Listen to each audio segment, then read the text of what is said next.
Маршал Душук, здравствуйте. С вами Табат Хаджимурадова. Я приветствую всех, кто смотрит новости 7 на канале Грозный. Все, что случилось за неделю, еще много интересного в нашей программе. Итак, смотрите сегодня.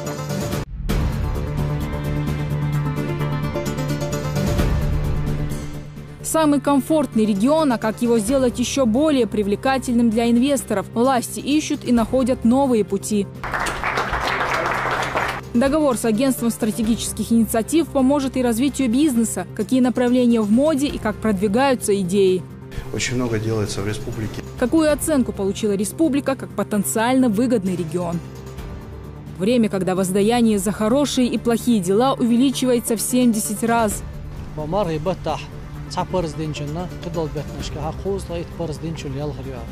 Поклонение Всевышнему и отказ от всего греховного. В чем еще должны проявлять усердие мусульмане в этот благословенный месяц? Каким будет этот Рамадан? В дождевом плену в Чечне выпало рекордное количество осадков, затопило многие улицы Грозного. Несмотря на это, убытков как таковых нет, говорят городские власти. А что прогнозируют синоптики? На реках подъем уровня воды. Когда по сводкам наступит солнечное лето? Отдых для души. Клуб бардов готов к приему любителей живой музыки. Игра на гитаре и национальные блюда круглый год. Чем еще порадуют хозяева заведения? Прежде всего, это музыка. Желающие даже могут обучиться струнному мастерству, благо есть учителя. Чемпионат России по греко-римской борьбе в Грозном. Как проходит борьба за путевку в Рио-де-Жанейро? Более 300 сильнейших бойцов со всех уголков страны приехали в Грозный. На кого ставят эксперты и кто войдет в состав сборной России и примет участие в Олимпиаде? Когда станут известны имена счастливых победителей?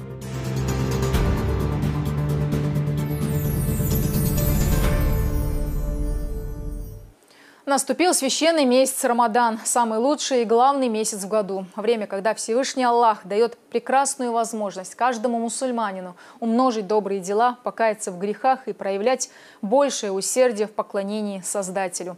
Главной особенностью Рамадана является соблюдение поста. Ко всем верующим республики обратился муфтий. Бисмиллахир-рахманир-рахим. Алхамдулиллахи раббил аламин. Вассалату вассаламу аля расулиллахи ва аля али ва сахби ажмаин. Ассаламу алейкум ва рахматуллахи ва баракатух. Хами махкой. Хауса ва инасил айошош макки чура. Буткина аль-хаам хилла. Кана халхар мархирду. Хаус махлосурдуай. Кана ялочаха 6 число. Халхар мархирдуай. Везхилош далертихил бош боло. Шахр Рамадан мархибут беркати бойлвайн. ويقينواش نجاشتاش ويقيتن باش ودنيا آخر ديقلدش. والسلام عليكم ورحمة الله وبركاته. С наступлением Рамадана жителей Чечни поздравил глава республики. На своей странице в Инстаграм, обращаясь ко всей умме пророка, мир ему и благословение Аллаха, Рамзан Кадыров сказал, что желает всем здоровья для соблюдения всех предписаний Корана и Сунны и безмерной милости Аллаха. Салам алейкум. Салам маршал думахкой Муса ведели أس نقدر أودشوا تبي أنج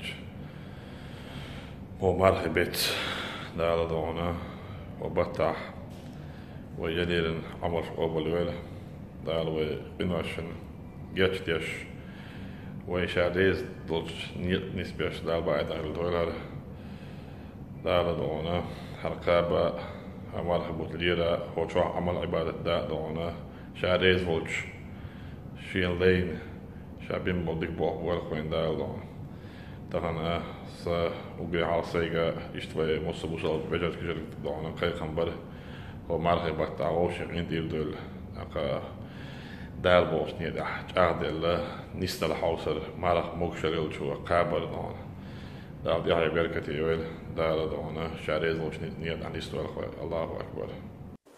Обратился к мусульманам Чечни и председатель Совета Алимов Республики СКФО Хожа Ахмед Хаджи Кадыров. Он пожелал всем укрепления имана и поблагодарил Всевышнего за то, что чеченский народ во главе с его лидером имеет возможность проповедовать свою религию в мирной республике, соблюдая все предписания Аллаха. Бисмиллахир-рахманир-рахим. Суна, тахана, де албала. ومخ خوي بوسل بناخ مصوى بزشو رمضان بطسه الحمد لله الدال هستن برسه دول دو السنق اميل اتبتشو دال وي دال درنا يوها دال هستن بؤس اتبتسه ليرمبا دال وين بيتم برر يوها دال هستن بؤس اثبت حمد ليرمبا تهنا عيدل وين كورت يحضرش له عيدل هو وين يرقي برختوه ترح درسه رزب درسه قرآن ديشرسه ديل ريز ورلهرسه وين برختوه يلا هر عيدل وين إح داله هو التدرنا يوها داله هاستن بوس داله بيركتي بويل وينه ويجري يجري هر مرهي بوت قيهيتم يخيل والش داله هو بتشوح دير ريز والعمل يريح سودا هيلوي دير ريز ووتس هما درخه داله دوختو هيلوي ديكني احدال كدا قيلوي ونخ داله алш дойловой. Достоинств у Рамадана больше, чем в любом другом месяце. Именно в это время, около 1500 лет назад, пророку Мухаммаду, да благословит его Аллах и приветствует, был ниспослан великий Коран. Именно в этот месяц открываются все врата рая и закрываются все врата ада. Воздаяние за все плохие и хорошие дела увеличивается в десятки раз. В Рамадане есть ночь, которая по своей ценности превосходит 1000 месяцев. С каждым годом жители Чечни все больше стараются провести это время так, чтобы заслужить довольство Аллаха. Слово Магомеду Салтамурадову. Наступление священного месяца Рамадан для мусульман всего мира – большой праздник. В нем кроется великая благодать и глубокий смысл. Всевышний дает возможность своему рабу искупить грехи и приблизиться к нему. Воздаяние как за праведные поступки, так и за плохие многократно увеличивается.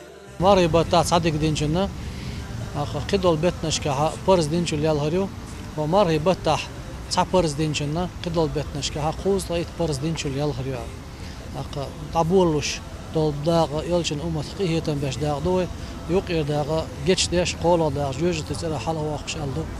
О значимости Рамадана, несомненно, можно говорить долго, но вполне достаточно одного факта, чтобы понять его величие. В этот благословенный месяц Всевышний ниспослал человечеству свое последнее откровение – священный Коран.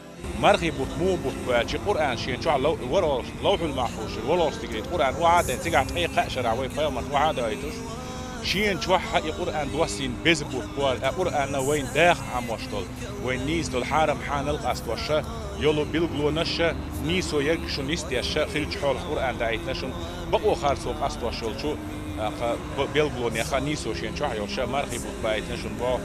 Пост – это не только отказ от пищи и воды в светлое время суток. Гораздо важнее его духовная составляющая. Верующий обязан воздерживаться от всего дурного, приструнить свой характер и попытаться стать лучше, побороть свои желания и пристрастия ради Аллаха. القرآن شعبور بسم الله الرحمن الرحيم هي شاء سعي شيء إلش بقن صلى الله عليه وآله وسلم شيء إيمان ده شيء بصدق بودال شو مرحبة رمضان بفرز من إبل لقشة شو الحلقة القومة إبل كر فرز مبر داري تهون بالله وين مرحبة شيء قابرة لعلكم تتقون بودال شو خلي ترحم شيء كورش بو دير كثير تات إبل تبو مرحبة. Султан Сулейманов посвятил себя служению Всевышнему. Нести свет ислама в общество ему не помешала даже полная слепота, которая поразила его в годовалом возрасте. С 9 лет держит пост, и на протяжении больше 1 века, что он живет на этом свете, Рамадан ни разу не пропускал, признается долгожитель. В преддверии священного месяца здоровье немного пошатнулось, но пост, как уверяет старейшина, он ни за что не пропустит.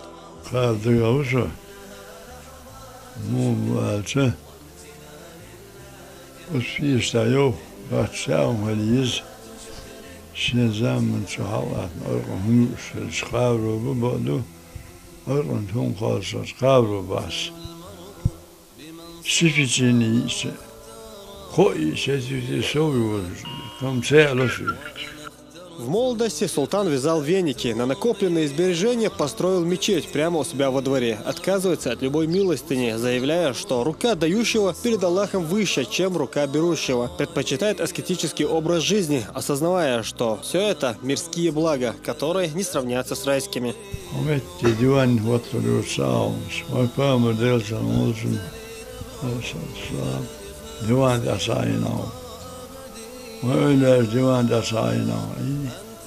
Наступление Рамадана – это прекрасная возможность духовного самосовершенствования и изучения религии. Поэтому в это время года в мечетях и медресе заметно увеличивается число верующих, которые усердствуют на пути Аллаха. Профессор, доктор технических наук Чингисхан Шамханов хочет провести этот Рамадан, читая священный Коран, как и полагается мусульманину. Поэтому записался на курсы по изучению арабского языка.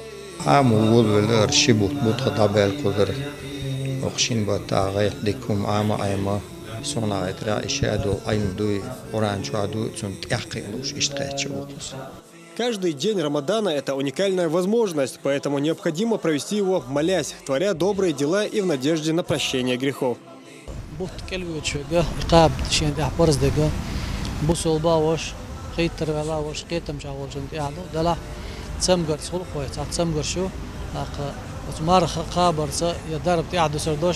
يتسمجر سايرش أقا أصلهم إشتغلشي يوقع ليتا إشتقابل دوش غور دوش بولشان مرة تعداته صار شيدين دي كفارة لردو أصل بارما ويدين أورها لما بالقلب آخر دقيق وربو. Последнюю декаду Рамадана наступает ночь могущества и предопределения – Лейлатуль Кадр. В высокочтимом Коране ей посвящена целая сура. Лейлатуль Кадр считается лучше, чем 1000 месяцев.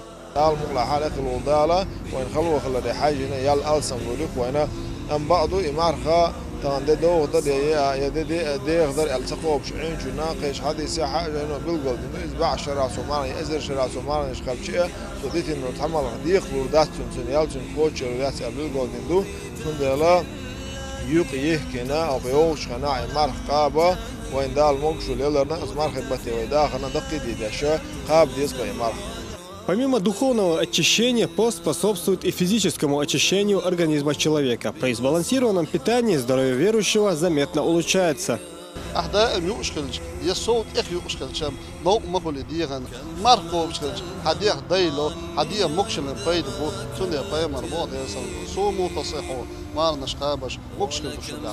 Традиционно в некоторых ресторанах и кафе республики верующие в месяц Рамадан могут бесплатно разговляться. Ифтар организовывают и в крупных мечетях республики. Такую возможность предоставляет фонд имени первого президента Героя России Ахмата Хаджи Кадырова. Сказано, что тому, кто дал хотя бы финик постящемуся для разговения, награду Аллах воздаст сполна. Магомед Салтамурадов, Магомед Сулейманов и Дауд Куруев. Новости 7. В честь наступления священного месяца Рамадан в центральной мечети сердца Чечни прочитали маулид. В богоугодном деле приняли участие видные богословы республики, а также десятки людей, что пришли на первый таравих намаз в этом году. Верующие прославляли посланника Всевышнего и просили милости и благодати для чеченского народа и всей мусульманской уммы в это священное время. К другим новостям. Итоги благотворительной миссии фонда имени Ахмата Хаджи Кадырова на Ближнем Востоке обсудили на неделе Рамзан Кадыров и вице-президент фонда, заместитель председателя Комитета по международным делам Совета Федерации России Зият Сапсаби. В начале встречи он рассказал главе Чечни о своем участии в 8-м международном саммите «Россия. Исламский мир», где выступил с речью об опыте Чеченской Республики в борьбе с терроризмом. Участники саммита, по словам Сапсаби, проявили большой интерес и решили следующую встречу организовать в Чечне. Что касается гуманитарной помощи, сенатор рассказал о доставке продовольствия в Сомали и его распределении среди нуждающихся. За последние месяцы фонд отправил в африканскую страну сотни тонн продуктов первой необходимости. Также фонд имени Кадырова продолжает работу и в горячей точке Ближнего Востока Сирии. С началом Рамадана организация будет обеспечивать ифтаром по 20 тысяч человек ежедневно. Причем распределение помощи будет проходить в самых опасных районах Арабской Республики. Масштабная акция согласована с Минобороны и МИДом России и посольством нашей страны в Дамаске. Во-первых, мы хотим постараться, да, у нас получится, наш фонд войдет в книгу рекордов Гиннесов, где будем в районах военных действий будем обеспечивать ифтарами каждый день 20 тысяч человек. То есть в течение 30 дней наш фонд будет обеспечивать более 600 тысяч жителей, граждан Сирии в разных местах, городах, лагерях, которые в школах сегодня живут или в больницах живут, в казармах. Вот эту работу мы проводим. 6 числа будет презентация. На сегодняшний день с нами работает более 200 активистов. У всех, конечно, своя форма, место жительства. И как вы уже нам указали, что помощь не должна только ограничиться продуктами, питаниями и ужинами, ифтарами. Для этого, значит, мы взяли на обеспечение нашего фонда 150 круглых сирот из Сирии, из 3 городов. Из Дамаска, из Латакия и из Алиппо. Вот эти сироты, эти дети будут обеспечены всеми необходимыми вещами, школьными предметами, питанием, и еще будет ежемесячно материальное вознаграждение, чтобы они достойно жили. Чеченская республика и Агентство стратегических инициатив заключили на неделе соглашение о сотрудничестве. Документ подписали глава региона и руководитель организации. Соглашение предусматривает совместную работу в деле улучшения инвестиционного климата, развития сферы малого и среднего бизнеса, а также реализации других значимых для республики проектов. По словам гостей, Чечня имеет хороший потенциал для дальнейшего развития. В прошлом году по итогам национального рейтинга инвестпривлекательности республику признали одной из самых комфортных в стране. Она вошла в список регионов, которыми интересуются российские и иностранные инвесторы. Подробнее Лейла Наврузова. Рабочая группа Агентства стратегических инициатив во главе с директором Андреем Никитиным прибыла с деловым визитом в Грозный. Гости столицы встретились с главой региона. В ходе встречи стороны обсудили вопросы укрепления сотрудничества. Рамзан Кадыров отметил, что Чеченская республика является одним из самых безопасных и динамично развивающихся регионов. О позитивных изменениях Чечни говорили и гости, которым довелось самим воочию увидеть все преобразования. Андрей Сергеевич, действительно, мы рады еще раз приветствовать вас. Сегодняшнее соглашение – это для нас очень значимый, на нас, так скажем, удаляет внимание и руководство государства в лице президента, так как председателем наблюдательного совета является президент. И я думаю, что нам проще будет взаимодействовать, потому что Чеченская республика в плане обеспечения безопасности, в плане восстановления республики, в плане развития экономики. Это все делается благодаря президенту и его волевым решениям. Развитие малого и среднего предпринимательства и поддержка социально значимых проектов в сфере бизнеса, улучшение инвестиционного климата в регионе. Такое соглашение было заключено в ходе встречи двух сторон. Спасибо, Рамзан Ахматович. Мне приятно быть здесь. Я с легким сердцем и с легкой душой подписываю соглашение, потому что это не просто бумага. На самом деле уже несколько лет между командой правительства Чеченской Республики, моими коллегами в Агентстве стратегических инициатив работа идет. И фактически в этом соглашении мы уже только подтверждаем ту работу, которая началась как бы не вчера и не позавчера. Республика в прошлом году в национальном рейтинге инвестпривлекательности вошла в число субъектов с самыми комфортными условиями для бизнеса. Не только среди кавказских республик, а среди всей страны. Гости столицы посетили Чеченский государственный университет. Здесь для них провели презентацию проектного офиса в рамках национальной технологической инициативы. Именно она включает в себя системные решения по определению ключевых технологий в сфере финансового и кадрового развития. Очень много делается в республике по улучшению инвестклимата, по снижению админбарьеров. Мы, как вы знаете, организуем работу по национальному рейтингу инвестпривлекательности регионов. И в рамках этого рейтинга оценку дают те предприниматели, которые работают на территории субъектов. Вот очень многие предприниматели Чеченской Республики, которые отвечали на вопросы анкет, говорят о том, что планомерно сокращается количество бюрократических процедур. Это очень отрадный знак.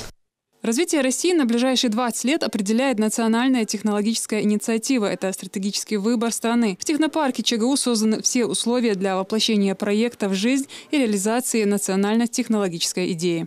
Очень коротко, если говорить, чем занимается проектный офис НТИ в ЧГУ, это вот что. Это место, это та площадка, куда любой изобретатель, будь то студент, будь то ученый, будь то просто гражданин, могут прийти, и если их идея проходит нашу экспертизу и оказывается перспективной, то мы помогаем перевести как бы эту идею в деньги. Идеи, воплощаемые в жизнь для развития предпринимательства, имеют большое значение, потому что работу агентства отслеживают как инвесторы внутри России, так и за рубежом. Они смотрят, какой инвестиционный климат существует в российских субъектах. Согласно рейтингу Агентства стратегических инициатив, Чеченская Республика находится во второй десятке. Это ведущие регионы России, где созданы самые комфортные условия для продвижения бизнеса. Тот рейтинг, который республика завоевала, вот этот рейтинг привлекал и руководство России посетить нашу республику. Соглашение подписано, и оно будет уже работать на республику. На республику почему? Потому что, я как сказал, люди будут отслеживать, смотреть. Большие инвесторы, речь идет о крупных игроках. Те инвесторы, которые придут в республику, в свою очередь дают развиваться рядом уже и малым предприятиям. И возможности предпринимателей республики, как и населения в целом, они увеличатся. Это важно и значимо для республики. Если человек изъявил желание вкладывать в республику, то для него создаются все условия. Об этом заявил глава Чечни в ходе встречи. И достигнутое соглашение является большим подспорьем для дальнейшего развития региона. Лейла Наврузова, Руслан Яхяев, Дауд Куруев, Новости 7. В Чечне создадут фонд поддержки малого и среднего бизнеса. Об этом шла речь на встрече главы республики с председателем Совета директоров фонда Халифа. Хусейн Аль-Навайс рассказал, что основная их цель – развитие предпринимательства и создание порядка 60 тысяч рабочих мест в регионе. В первую очередь фонд планирует вкладывать в сельское хозяйство, пищевую промышленность. Интересует их и стройиндустрия.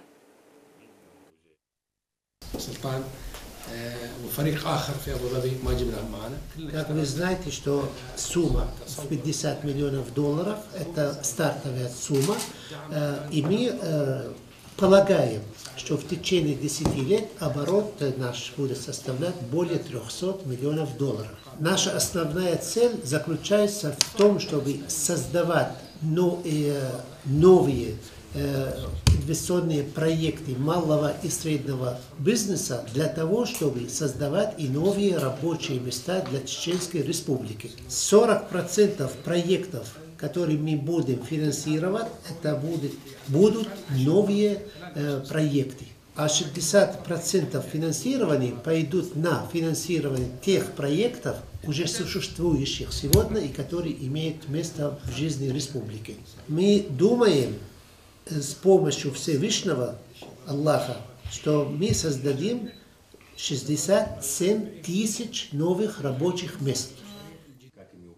Финансирование малого и среднего бизнеса будет осуществляться по принципам исламского займа. Потенциальных предпринимателей будут обучать, они пройдут в фонде специализированные тренинги. А тем, у кого уже есть бизнес, помогут увеличить объемы производства. Глава республики подчеркнул, что будет оказывать всякое содействие фонду Халифа в рамках реализации достигнутых договоренностей. Я хочу вначале поблагодарить своего старшего брата, шейха Мухаммада бин Заида. То, что он уже сделал в республике, и намерен вкладывать дальше в развитие малого и среднего бизнеса. То, что вы сделали анализ и дали нам правовую оценку для развития экономики, это уже большая помощь для нас.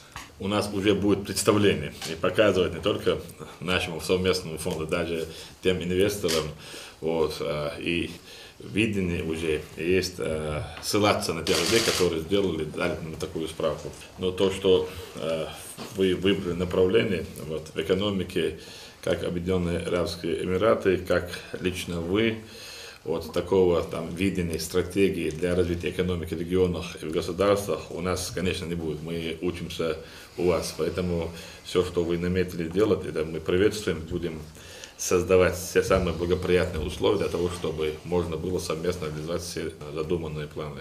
Еще раз хочу выразить слова благодарности. Мой брат шейх Мухаммад бин Заид хочет назвать фонд имени Рамзана Кадырова. Это не столько нам важно нам фонд назывался имени шейха Заида, нашего многоуважаемого человека, который воплотил все мечты, можно сказать, мусульман, показал истинное лицо мусульманина и вот строил свою жизнь для благополучия своего народа и всех мусульман. Поэтому я попросил руководство государства, моего старшего брата, чтобы фонд назывался именно Зайда Нахана. Вот единственная наша просьба в этом. А так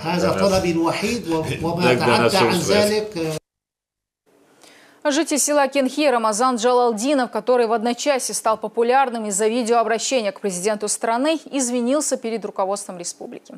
Напомню, мужчина обвинял местные власти во всех своих бедах. Джалалдинов осознал свою неправоту и сам пришел к уважаемому в Дагестане богослову с просьбой помочь выйти на руководство Чечни и извиниться.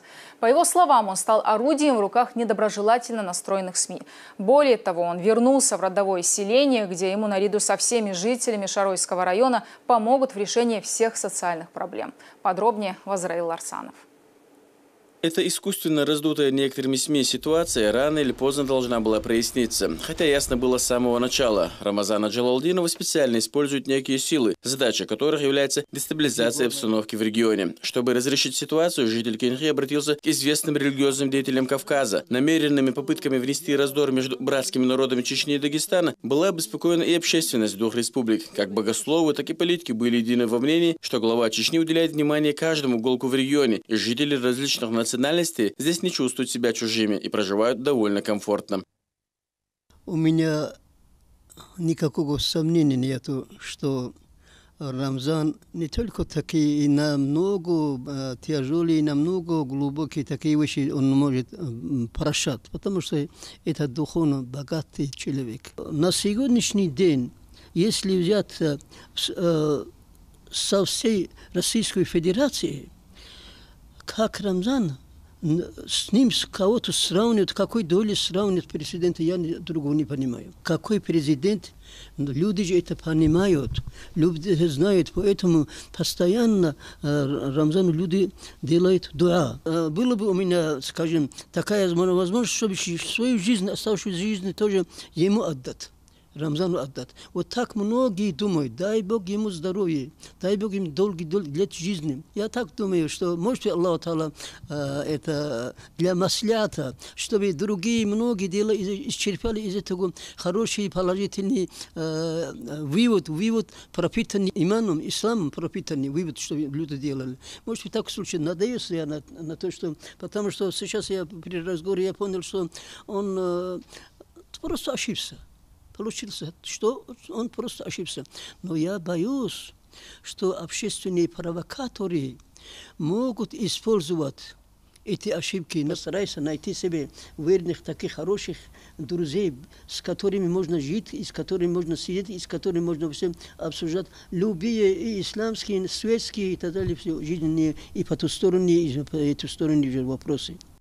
Сам Джалалдинов отмечает, что стал жертвой тех, кто все это время нагнетал ситуацию вокруг его обращения. Он лично изъявил желание придать широкой огласке то, что на самом деле с ним ничего не произошло. Нет никаких угроз, и он не скрывается ни от кого. Мужчина отмечает, что не предполагал такой исход дела, и тем более называет нелепым, что этому случаю пытались придать политический оттенок. Джалалдинов полностью признал ошибочность своих действий и высказываний.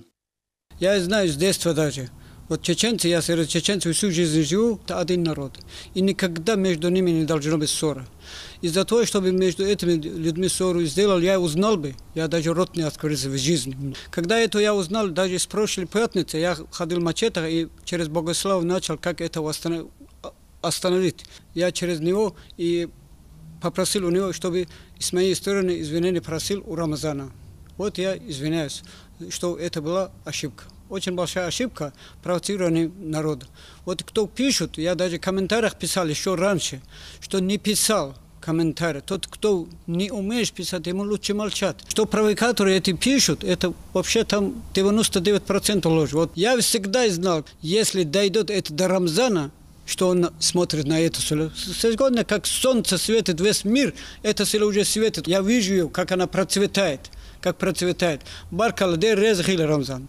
Это уже есть не только первый шаг, одни говорят первый шаг, это есть все. Он восстановил это село. Это уже действует он. Он чувствовал все это, что за народ, и что это бедный народ, и простой народ, он желал, и баркалды резахилхан. И я надеюсь на Рамзана, что он смотрит мое обращение и мое состояние. Со мной не гоняли, я в парках ходил, я в памятниках ходил, я фотографировался везде, я свободно по Махачкале ходил. И никаких стороны меня до сих пор угрозы не было. Вот сейчас многие начнут, что Рамзана там напугивали, что Рамзана уговорили. Нет, это действительно с прошлой пятницы я пошел в мачет, не центральный мачет по Казбековской, я там алимом обращался после Намаза и сказал, вот так через кого-то это надо, эта ситуация вообще не худшую сторону, вообще худшую сторону идет. И между национальным вопросом я боюсь. Вот они меня и свели, этого человека, я сам, меня никто не предложил и никто не пришел. Я сам собственное желание это обращение делаю. Еще раз прошу извинений Рамазану, что это произошло так. Уже на второй день Рамазан вместе с супругой и детьми осматривает первые изменения в родном селе, в котором, как и во всем Шаройском районе, по поручению главы республики ведутся масштабные строительные работы.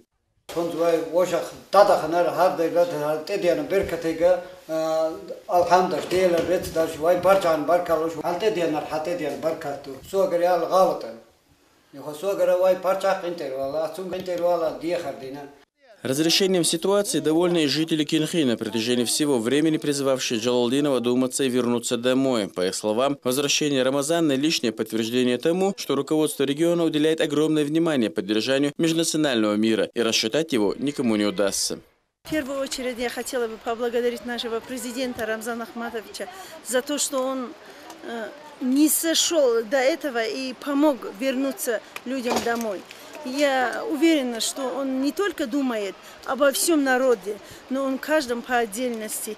Большое вам спасибо, что вы вернули нам нашего соседа и Рамзана и разобрались во всем. В свою очередь, глава региона Рамзан Кадыров в аккаунте социальной сети Instagram отметил, что Рамазан Джалалдинов, ставший жертвой политических сил, пытавшихся использовать его в своих неблаговидных целях, получит, как и остальные жители селения, всю необходимую помощь. Возрел Арсанов, Рамзан Керимов, Дауд Куруев. Новости 7.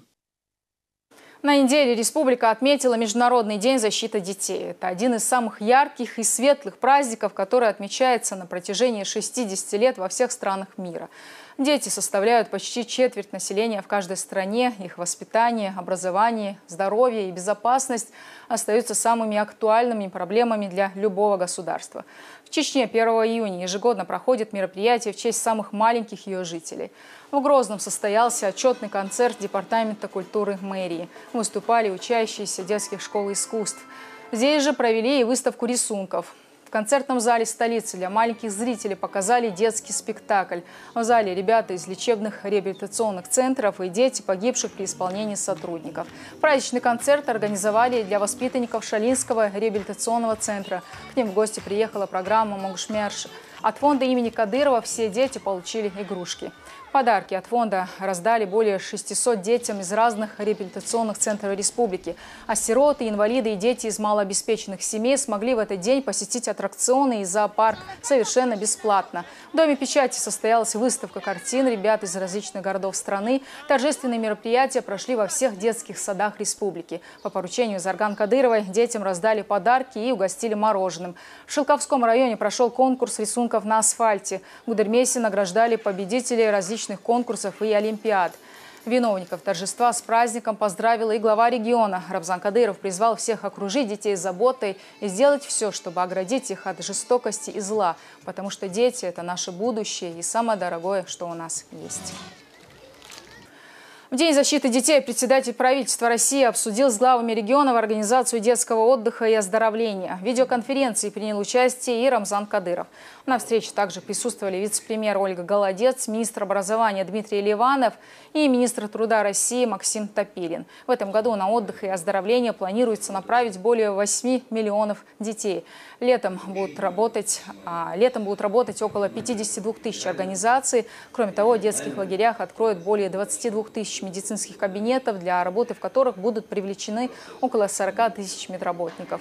Дмитрий Медведев отметил, что необходимо перенять опыт у регионов, которые строят собственные лагеря, в том числе и за счет частных средств. Мы, как известно, приняли решение направить в регионы 4 с лишним миллиарда рублей на софинансирование детского отдыха. Таким образом, мы сможем обеспечить вот таких детей, которые находятся в трудной жизненной ситуации, бесплатными путевками, билетами к месту отдыха и обратно. Деньги получит 81 регион. За счет этих средств в этом году могут отдохнуть дополнительно около 200 тысяч детей. Во всяком случае, есть такой прогноз. Просил бы губернаторов максимально эффективно использовать выделенные деньги, потому что их нашли с большим трудом, и они, что называется, каждый рубль на счету. А руководители оздоровительных лагерей обеспечат все условия для полноценного отдыха детей, в том числе детей с ограничениями по здоровью. Напомню, в Чечне, в станице Шелковской, уже функционирует лагерь, который за одну смену может принять 250 школьников. На стадии строительства находится и оздоровительный лагерь в селении Сержинюрт. Он сможет принимать детей круглый год с потоком по 500 ребят. Проект полностью финансируется за счет внебюджетных средств. Власти Чечни в этом году на детский отдых направят более 358 миллионов рублей. Отдохнут за государственный счет этим летом свыше 20 тысяч детей. Далее в нашей программе.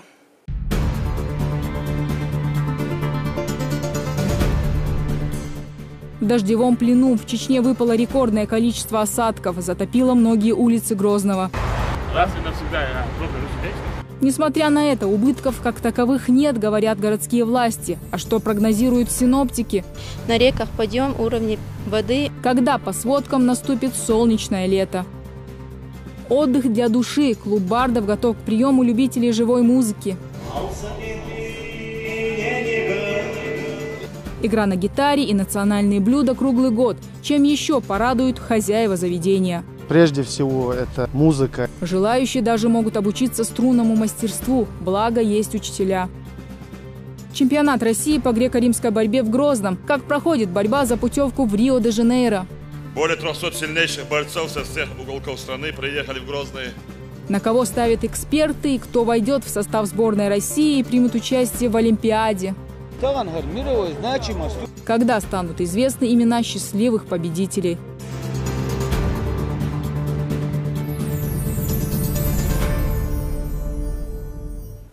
Накануне не стало легендой мирового бокса. Человека, который известен в мире не только как непревзойденный боксер, но и праведный мусульманин.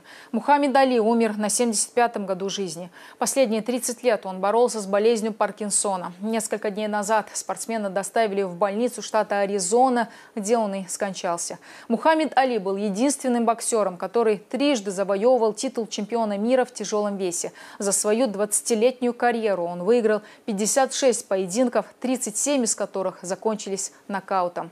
Слово Седи Сапаровой. Он порхал, как бабочка, и жалил, как пчела.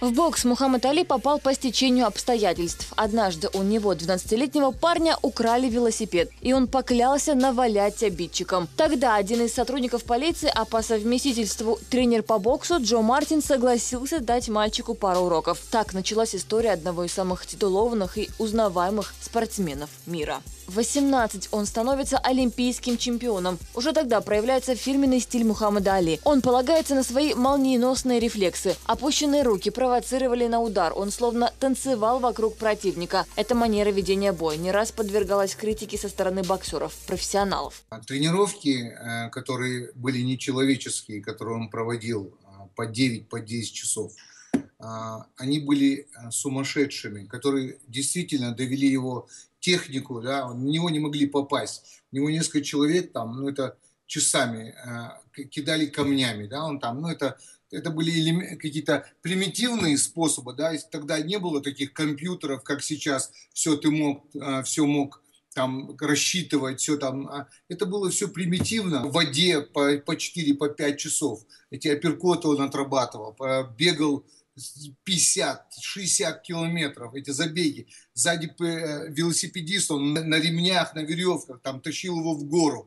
А потом, человек, который, 9 ударов в секунду, да, ни один боксер, легковес, да, там 48, Мухач называется, там 51, да, казалось бы, они делают быстро вот эти серии. А он тяжеловес, человек, который весил под 100 килограмм, иногда выше 100. Делал 9 ударов в секунду, тем более удары Но это же ненормально. Серия 9 ударов в секунду, это барабанщик не сможет этими палочками сделать 9 раз ударить. А человек своими руками доводил технику удара 9 секунд. Поэтому он был и непревзойденный. Он был очень-очень... Поэтому выносливость была сумасшедшая. В 22 года в своем первом титулованном бою с Сонни Листоном он стал чемпионом мира в тяжелом весе. Уже в 6-м раунде Листон отказался выходить из своего угла. Бой-реванш состоится через 2 года. Тогда Мухаммаду Али хватит всего 2 минут, чтобы отправить Листона в нокаут. Потом будет бой с Флойдом Паттерсоном, Джо Фрейзером, Джорджем Форманом. А пока на дворе 1964 год. Урожденный Кассиус Марселус Клей принимает ислам. Теперь весь мир рукоплещет и знает его как Мухаммада Али. Вот как великий боксер прокомментировал свое решение принять ислам в одном из интервью. Я выбрал для себя ислам, потому что никогда в жизни не видел столько любви, столько гармонии. Можете поехать в любую исламскую страну и сказать «Ассаляму алейкум». Вам ответят «Ва алейкум ассалям» и назовут своим братом. А вы видите меня на ринге, называете меня лучшим боксером, но я, возможно, удивлю вас, если скажу, что в этом нет моей заслуги. Я скорее религиозен, чем спортивен. Я наизусть выучил 45 исламских лекций, читаю много книг, и я так искренне верю в Бога, что Он одарил меня успехом на ринге. На первом месте у меня всегда вера во Всевышнего Аллаха. В моей жизни были прекрасные моменты, но то чувство, которое я испытал, когда во время хаджа стоял на горе Арафат, было ни с чем не сравнимым. Я был окружен непередаваемой духовной атмосферой на этом месте, где более 1,5 миллиона мусульман взывали к Богу, умоляя Его простить им грехи и даровать свое благословение. Было очень волнительно наблюдать, как люди разного цвета кожи и национальности, короли, главы государств и выходцы из простого народа, все, одетые в 2 куска простой белой ткани, молились Богу, оставив какое бы то ни было чувство гордости или превосходства. Это было практическим проявлением концепции равенства в исламе. В 25 он отказывается идти на войну во Вьетнаме в рядах американской армии. За это чемпион будет осужден на 5 лет. Ему запретят заниматься боксом. Он был лишен титула чемпиона и дисквалифицирован. Через 3 года Верховный суд США приговор отменит. Али вернется на ринг, но его место уже будет занято другим гениальным боксером Джо Фрейзером. Поединок был неминуем. Бой состоялся в марте 1971 года в нью-йоркском Мэдисон Сквер Гарден. Победа тогда останется за Джо Фрейзером. Мухаммад Али пообещал отомстить. И этот шанс ему представился, когда в январе 1974 года боксеры встретились в матче-реванше. Публика жаждала боя, и она его получила. Этот бой уже ничем не был похож на первый. Али был неуязвим и быстр. По итогам 12 раундов судьи единогласным решением отдали победу Мухаммаду Али. Он видел, когда надо ударить, чувствовал противника, слабые места чувствовал, физические его возможности. И что самое главное, психологически он переигрывал. До самого последнего вздоха этот человек, более 30 лет страдавший тяжелым недугом, болезнью Паркинсона, пытался быть полезным людям. Много лет он был послом доброй воли ЮНИСЕФ, посетил десятки стран. Смерть величайшего боксера прокомментировал глава Чечни Рамзан Кадыров. Вместе с Мохаммедом ушла моя мечта детства. Я всегда хотел, чтобы он приехал в Чечню, чтобы я, мальчик, любящий бокс, мог пожать его крепкую руку. Но благодаря Мухаммеду я стал боксером, создал условия для занятия боксом тысячам мальчишек. Сегодня я принял решение увековечить память о Мухаммеде Али. Я построю зал бокса его имени, и в Грозном одна из улиц будет названа также его именем. Свой последний бой Мухаммад Али проиграл в больнице Феникса, куда он был экстренно госпитализирован из-за проблем с дыханием. Сердце величайшего боксера остановилось 3 июня. Мухаммаду Али было 74 года. Седа Сапарова, Денис Хавхаров и Джамалел Худжалиев. Новости 7.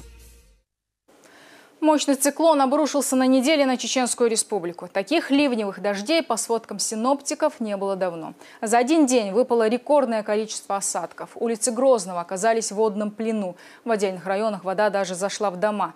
В первые сутки были обесточены многие районы, а в одном из этажных домов столицы произошел пожар. Одна из версий – удар молнии. Однако существенного ущерба, по словам городских властей, нет. Да и гидрометцентр дает оптимистичные прогнозы. Слово Магомеду Салтамурадову. О возможных природных катаклизмах МЧС республики предупреждала заранее, но такого вряд ли кто-либо ожидал. За считанные минуты улицы Грозного оказались во власти стихии. Тоннель в районе Минутки практически сразу полностью оказался под водой. Ливневая система просто не успевала отводить дождь. Основной удар пришелся по Грозному. Вода затопила подвалы нескольких частных домов, но никто не пострадал. Такая же картина наблюдалась и в ряде районов. С течением воды, нахлынувшей на улице, не справлялись даже внедорожники. Из-за сильных осадков некоторые районы Грозного и республики остались без электричества, а потом, как следствие, и без воды. Но благодаря слаженной работе коммунальных служб последствия катаклизма оперативно устранили. Воду из тоннеля откачали. Ситуацию на личном контроле держал сам глава республики.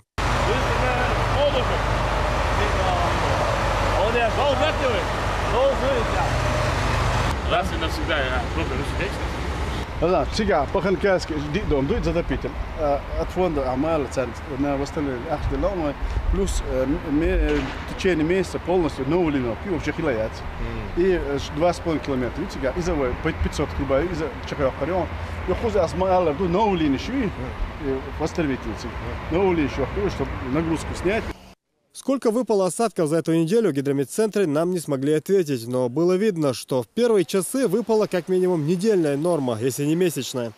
Проводятся соответствующие мероприятия. Это в первую очередь очистка ливневых сетей от ила, гравия и другого сопутствующего мусора.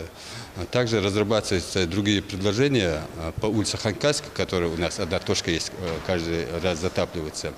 Ранее там существовала схема, по которой было водоотведение. Сейчас по этой схеме прорабатывается вопрос, чтобы его на отдельных участках восстановить, в других местах произвести дополнительные работы по расширению этого канала. 5 лет назад из-за удара стихии в зоне затопления оказались сразу 8 районов Чеченской республики. Шалинский, Тумкалинский, Гудурмесский, Веденский, Шатойский, Курчалоевский, Шаройский и Урусмартановский. Жертв, к счастью, удалось избежать, но был нанесен серьезный ущерб инфраструктуре. Пострадали дамбы, мосты, линии коммуникации, дома и дороги. В Шалинском и Шатойском районах пришлось даже ввести чрезвычайную ситуацию.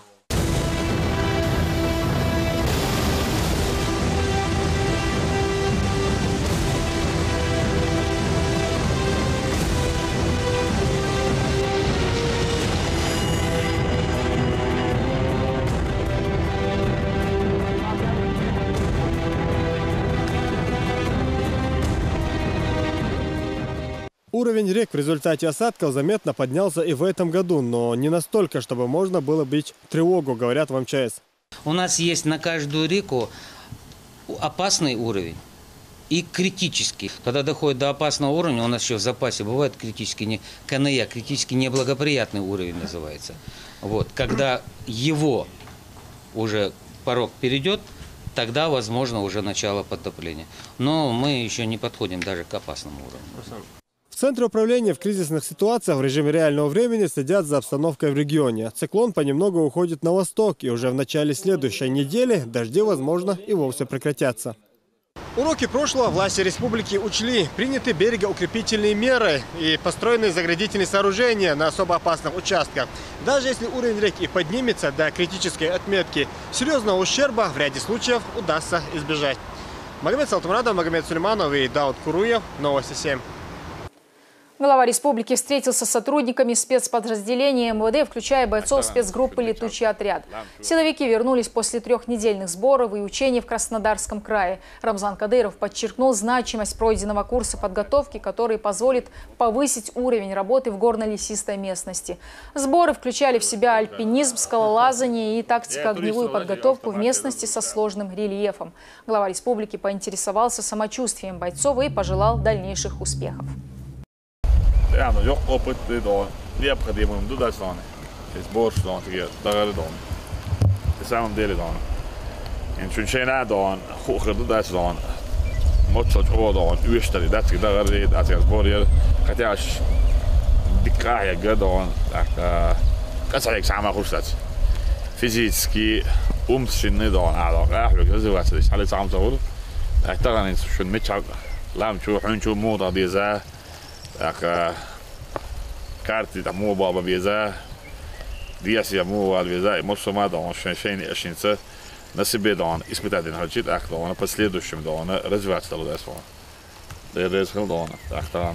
Данилович докладывал, все как единый кулак вместе работали, как самые лучшие часы в мире, сбой очень, все заинтересованы были, это дорого стоит. $1 $1 хаусу хочет, да, слушай, боевой экипировка. Я туристов, да, автомате, разгрузка полный. Рамзан Кадыров пообщался и с новобранцами, которые уже 2 месяца проходят курс молодого бойца на базе кадетского корпуса. Все они носят фамилию Кадыров. Глава республики поинтересовался их успехами и планами на будущее. Новобранцы провели показательные выступления с комплексом тактико-технических действий. Рамзан Кадыров не остался в стороне. Глава региона и сам дал несколько советов по обращению с огнестрельным оружием.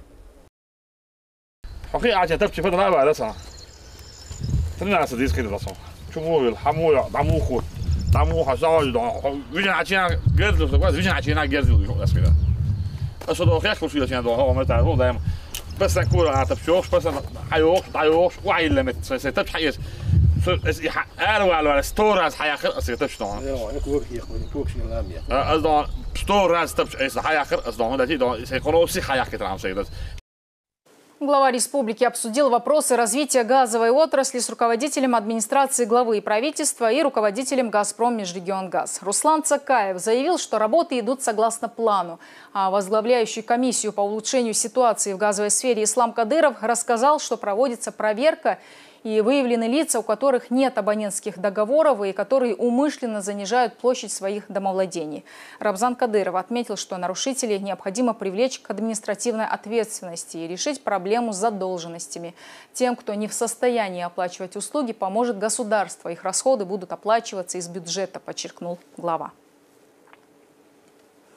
В республике открылся первый бардовский клуб. Он находится в Урус-Мартане и всегда готов принять любителей полноценного отдыха на берегу водоема и под живую музыку. Посетителей также ждет и национальная кухня. Побывал в клубе бардов и наш корреспондент.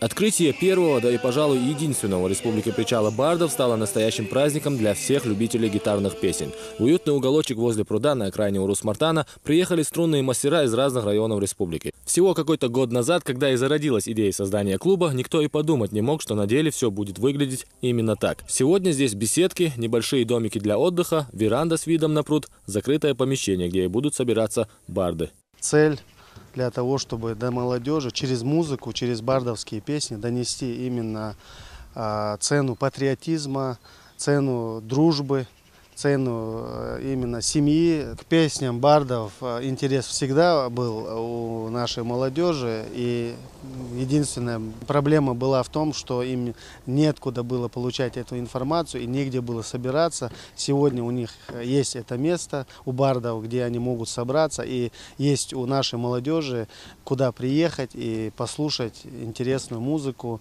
и развлечься. Ветеранами здесь называть не принято никого. Барды уверены, тот, кто один раз взял в руку гитару, молод душой вечно. Абусалман Бакуев играет на струнном инструменте не 1 десяток лет. Многие ребята на этом открытии признаются, что взять в руки гитару их заставили именно песни Абусалмана. Пел как мог, играл как мог. Года идут, а тяга к музыке не слабеет пока. В песнях мы выражаем любовь к родине, к религии, к дружбе. Этим всем мы вроде даем им правильный урок. Главное, чтобы они это осознали и поняли.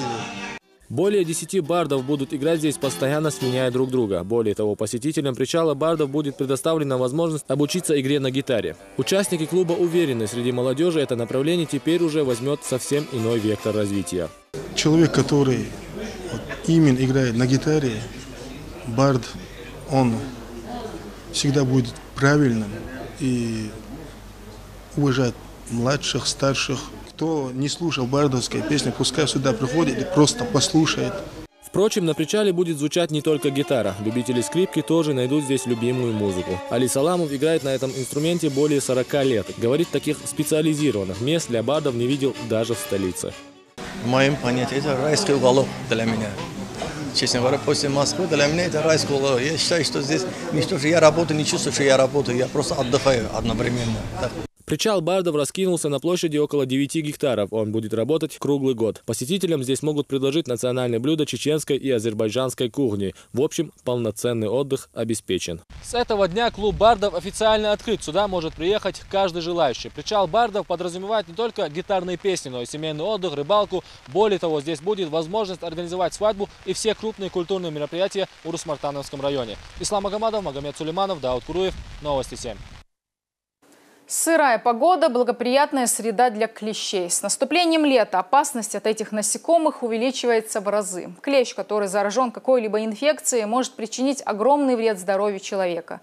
Есть даже летальные исходы. Мы попытались выяснить, насколько эта проблема актуальна для нашего региона и как нужно вести себя, если все-таки клещ укусил. Об этом Лейла Наврузова. Пробуждение природы – прекрасное время года, когда люди могут наблюдать, как кругом все зеленеет, цветут сады и все оживает. Вместе со всей этой красотой именно в жаркое время года появляются и насекомые, которые не просто живут в природе, а вредны и даже опасны для человека. Это клещи. Их излюбленным местом обитания являются хвойные леса, также влажные места, овраги, обочины дорог. Активизируются они перед дождем в пасмурную погоду, а в ясный день они опаснее утром и вечером. На сегодняшний день у нас зарегистрировано 51 случай укусов клещами, из них 19 детей, но всем пострадавшим оказана помощь, потому что кто обратился в медицинскую нашу организацию, значит, у нас имеется вакцина при укусах клещами отдельно для взрослого населения и отдельно для детей. Значит, вакцина у нас в достаточном количестве. Значит, переживать по оказанию медицинской помощи республике не стоит.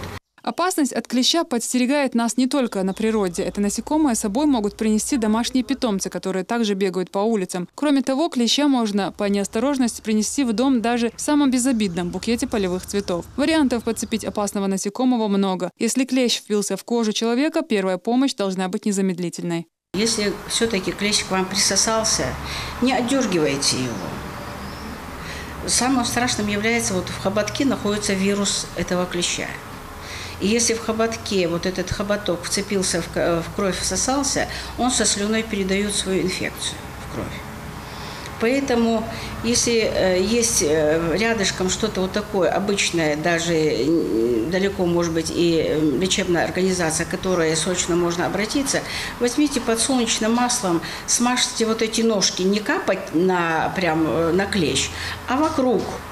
И вот эти лапочки его, они сами отходят через минут 5, они уже сам клещ будет выползать оттуда. Попав на открытый участок тела человека, клещ присасывается. Это происходит абсолютно безболезненно из-за впрыскиваемого под кожу анестезирующего вещества и может стать причиной весьма серьезных и трудноизлечимых заболеваний. Клещи переносят такие болезни, как клещевой энцефалит, клещевой тиф, клещевой боррелиоз и многие другие. Эпидемиологи заверяют, что в нашей республике нет таких опасных вирусных клещей, но вероятность их появления не исключают. Данные заболевания встречают. Это Ставропольский край, Карачаево-Черкесия, Дагестан. И поэтому всегда есть опасность заноса данной инфекции, потому что население очень мобильное, передвигается. Молочная продукция постоянно поступает на нашу территорию, да, и потому что они как бы резервуарами для клещей является крупный мелкий рогатый скот и млекопитающие в принципе. Поэтому опасность всегда есть. Специалистов в наших лабораториях пока нет, но этот вопрос решается. Управление Роспотребнадзора заключило договор с Кизлярским отделением противочумной станции. Все клещи, снятые с людей, отправляются к ним в лабораторию и исследуются на наличие инфекции. Если люди планируют выехать на отдых в те регионы, где все-таки есть опасность вирусных клещей, то можно сделать прививку. Эту миссию Минздрав возложил на Грозинскую поликлинику номер 7. Любой отдыхающий на природе должен знать, что выбор одежды в данном случае имеет важное значение. Нужно надеть те вещи, под которые клещу трудно будет заползти. Одежда должна быть правильно подобрана во избежание возможности заползания вредителей. Также немаловажно правильно выбрать место для отдыха. В лесу или на берегу водоема предпочтительны сухие открытые поляны, хорошо прогреваемые солнцем, с песчаной почвой или участки, лишенные густой травы. Тем самым люди смогут уберечь себя от всяких вредителей и хорошо отдохнуть. Лейла Наврузова, Магомед Сулейманов, Руслан Яхьяев, Дауд Куруев. Новости 7.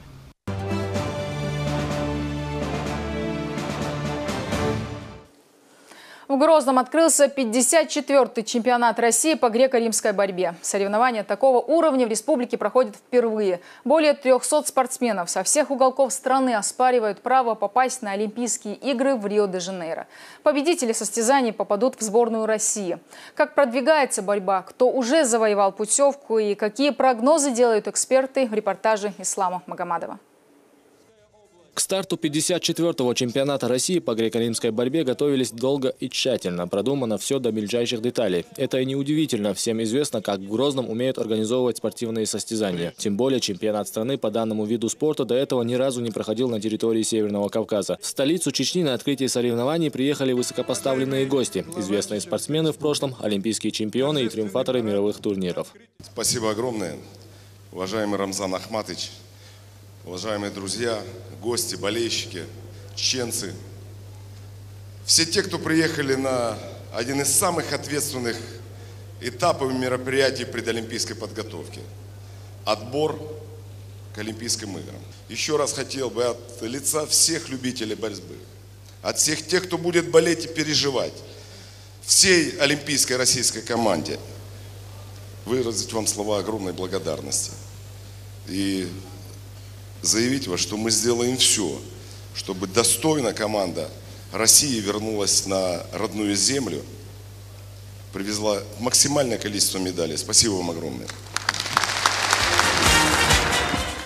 Открытие чемпионата стало настоящим шоу, в которое включены выступления танцевальных ансамблей и видеоролики о зарождении греко-римской борьбы. Задолго до начала здесь объявили еще одного победителя, который взошел на пьедестал и ушел из жизни непобежденным, чтобы чеченские ребята могли выступать на спортивных аренах страны, представлять свою республику и не бояться завтрашнего дня. Именно в этом и видел одну из ветвей успеха первый президент Чеченской республики, герой России Ахмат Хаджи Кадыров. Его заслуги придать забвению невозможно. В своем приветственном слове глава Чечни Рамзан Кадыров выразил уверенность, что победители чемпионата, которые войдут в сборную страны, достойно будут бороться на Олимпийских играх в Бразилии.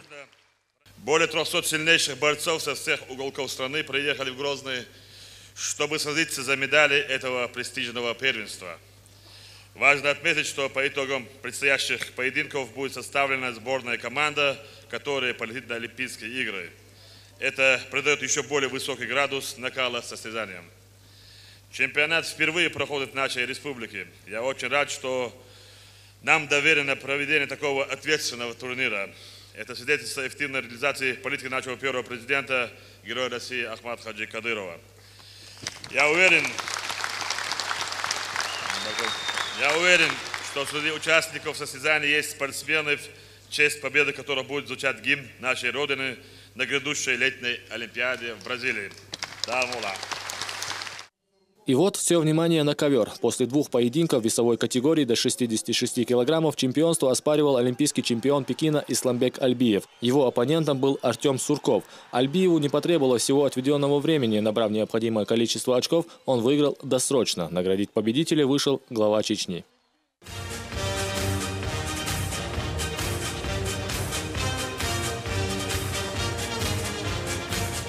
Настроя не было на быструю победу. Был настроен на борьбу все 6 минут.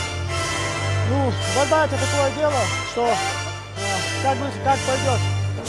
У меня получилось провести несколько приемов и досрочно закончить. Я в первую очередь хочу сказать большое спасибо Рамзану Ахматовичу Кадырову за предоставленную возможность участвовать дома на чемпионате России, предолимпийском чемпионате России. Это было очень важно. Наградили также и самого Рамзана Кадырова за развитие олимпийского вида спорта. Также были отмечены и заслуги тех, кто организовал чемпионат страны. Глава Чеченской республики, герой России Рамзан Ахматович Кадыров. Почетным кубком награждается Михаил Мамиашвили, олимпийский чемпион, заслуженный мастер спорта СССР, заслуженный тренер СССР и России, президент Федерации спортивной борьбы России.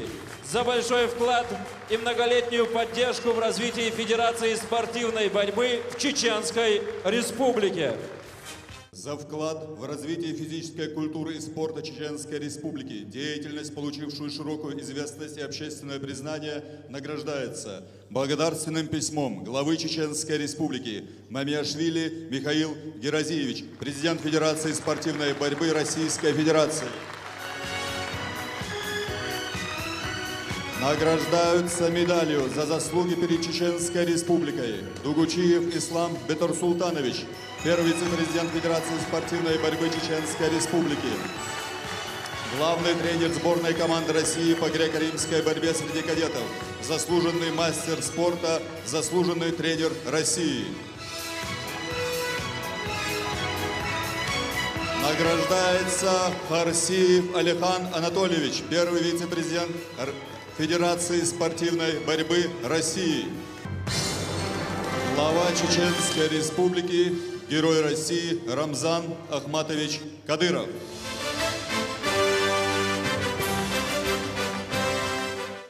В перерыве на специально организованной трибуне в прямом эфире телеканалу ЧГТРК «Грозный» дал интервью почетный президент Федерации спортивной борьбы Чечни, депутат Госдумы, а также советник главы Адам Делимханов. Он рассказал, как проходила организация и подготовка к чемпионату. Все организационные моменты, которые были на протяжении до сегодняшнего вечера, они все обсуждали оргкомитетом. Главным организатором был Рамзан Ахматович Кадыров. Рамзан Ахматович, от всей души спасибо, баркал. Будем делать дуа, просить Всевышнего, чтобы у наших борцов, у российских борцов все получилось. И мы в этом уверены. И все мы для этого, как нам говорит Рамзан Ахматович, будем делать все, что нужно, и помогать, и поддерживать всех наших российских борцов.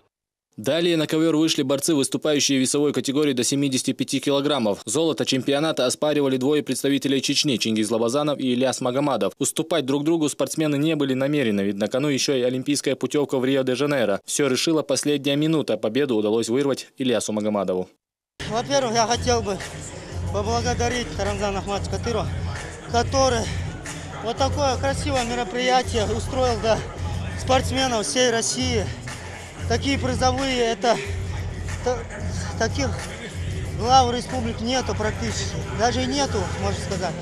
Поэтому спасибо ему большое, спасибо моим соперникам. Уже вечером Рамзан Кадыров дал торжественный ужин в честь гостей и победителей чемпионата России по греко-римской борьбе. Проведение подобных спортивных мероприятий говорит о том, что республика стала безопасным и развивающимся субъектом. Кадыров выразил благодарность как организаторам, так и участникам чемпионата, а также наградил некоторых из них медалями и ценными подарками. Я очень рад, что наша федерация во главе президента спортсмены и с удовольствием поддерживают республику. Я вижу все вы довольны, радостные, какого-нибудь подсела, и великие чемпионы наши гости говорят, что организован на высшем уровне. Это благодаря той же самой моим советникам, Адаму Делимханову, я благодарен от нас всех. За выдающиеся спортивные достижения, получившие международное общественное признание, награждается орденом Кадырова Алиев Исламбек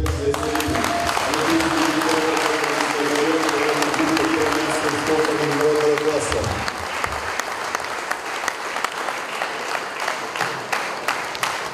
В продолжении вечера артисты исполнили лучшие песни. Настроение собравшимся подняла национальная лезгинка, которую станцевал и Рамзан Кадыров. В завершении праздничного ужина собравшиеся сделали памятное фото, после чего небо над Грозным озарил красочный фейерверк.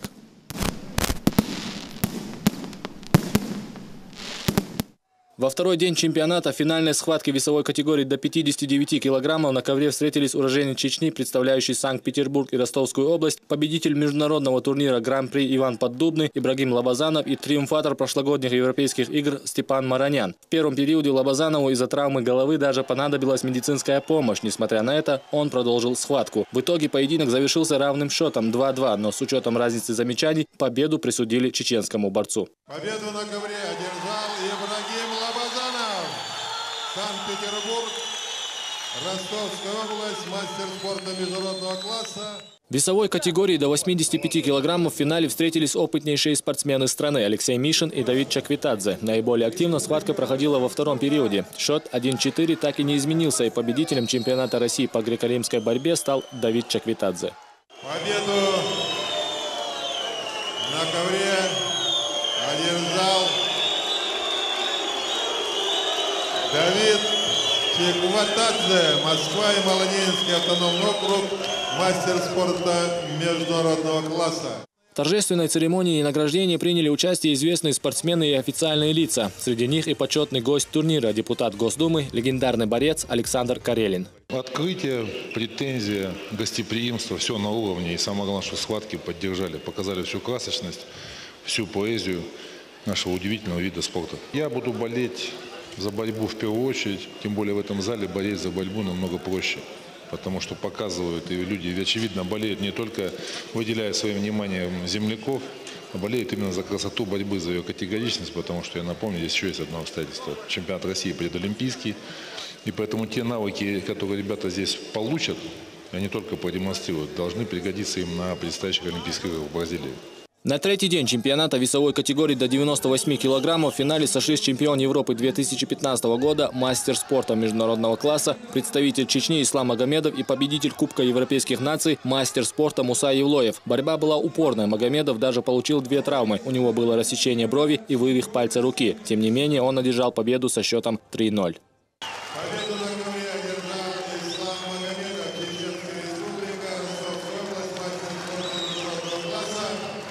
В весовой категории до 130 килограммов в финале боролись серебряный призер Кубка мира, участник Европейских игр 2015 года Сергей Семенов и бронзовый призер прошлогоднего чемпионата России, обладатель серебряной медали Гран-при Иван Поддубный Виталий Шур. Все решилось во втором периоде. Уверенную победу со счетом 4-1 одержал Сергей Семенов. Победу на ковре одержал Сергей Семенов, Москва, мастер спорта международного класса, и взял золотую медаль. Помимо титула чемпиона страны и олимпийской путевки в Бразилию, победители, а также призеры получили и денежные вознаграждения от регионального общественного фонда имени первого президента Чеченской Республики. 200 тысяч за третье, 400 за второе и 1 000 000 рублей за первое место. Также премии в размере 400 тысяч рублей поощряются и тренеры борцов, занявших первые места. Чемпионат по греко-римской борьбе будет проходить до 7 числа. 6 июня на ковер спорт-холле «Колизей» выйдут спортсмены в весовых категориях до 71 и 80 килограммов. Ислам Магомадов, Дауд Куруев, Новости 7. Известный российский боксер Артур Бетербиев накануне успешно защитил титулы интернационального чемпиона по версии WBO и WBA-NBA в полутяжелом весе. Целый год Бетербиев не выходил на профессиональный ринг из-за полученной травмы плеча.